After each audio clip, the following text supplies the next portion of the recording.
Bakery के sandwiches बच्चों और बड़ों को इसलिए पसंद आते हैं क्योंकि अंदर से बहुत ही मज़ेदार फिलिंग के होते हैं और बाहर से हल्का सा क्रिस्प में होता है, जिसको खाकर आप रिफ्रेश हो जाए अगर आपको ये शाम की चाय पर मिल जाए। लेकिन अगर बेकरी जाते हुए देर हो जाए तो ये ख़त्म भी हो जाते हैं। तो इसका आसान सा हल ये है कि ये रेसिपी आज हम खुद ही क्रिएट करेंगे। इसके लिए ले रही हूँ मैं एक पैन में 2 टेबल स्पून ऑयल और उसमें ऐड करूंगी मैं 2 टेबल स्पून के बराबर चॉप्ड अनियन ऐड करेंगे और फिर उसको सौते कर लेंगे। जब वो बिल्कुल सॉफ्ट होने लगेगी तब उसमें तमाम चीजें ऐड करेंगे। प्याज सॉफ्ट हो जाती है तो फिर उसकी तेजी भी खत्म हो जाती है और फिर उसके बाद मैं इसमें ऐड कर रही हूँ बारीक कटी हुई कैबेज हाफ कप और वन फोर्थ कप ऐड कर रही हूँ बारीक कटी हुई गाजर।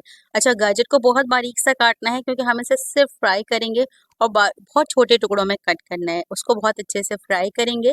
वेजिटेबल्स को बहुत अच्छे से फ्राई कर लें ताकि ये बिल्कुल वही वाला फ्लेवर देने लगे हैं जो कि बेकरी वाले सैंडविचेस में होता है। ये इतनी हेल्दी रेसिपी है कि आप चाहें तो अपने बच्चों को लंच में भी बनाकर दे सकती हैं। वेजिटेबल सॉफ्ट होने के बाद इसमें ऐड करेंगे चिकन।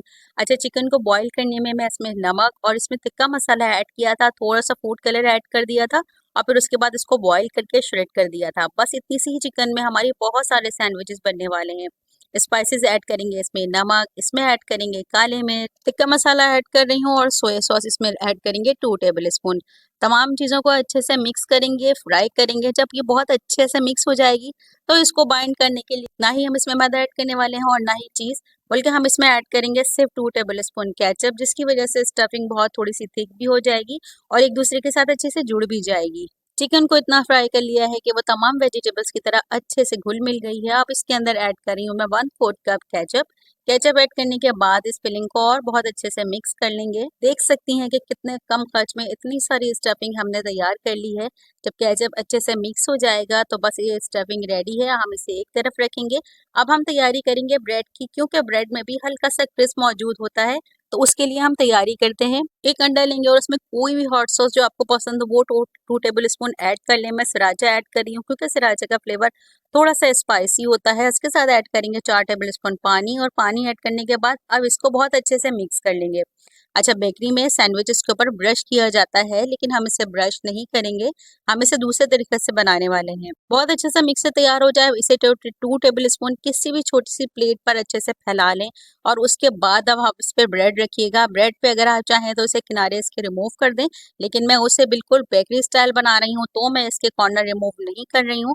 अंडा फैलाने के बाद मैंने इसके ऊपर ब्रेड रखी है और ब्रेड पर मैं अच्छे से स्टफिंग को फैला रही हूँ। उनके पास बड़े बड़े ब्रशेस होते हैं जिसकी मदद से वो ब्रेड के ऊपर ब्रश करके उसे सेक देते हैं, मगर हमारे पास घरों में इतने बड़े बड़े ब्रशेस अवेलेबल नहीं होते।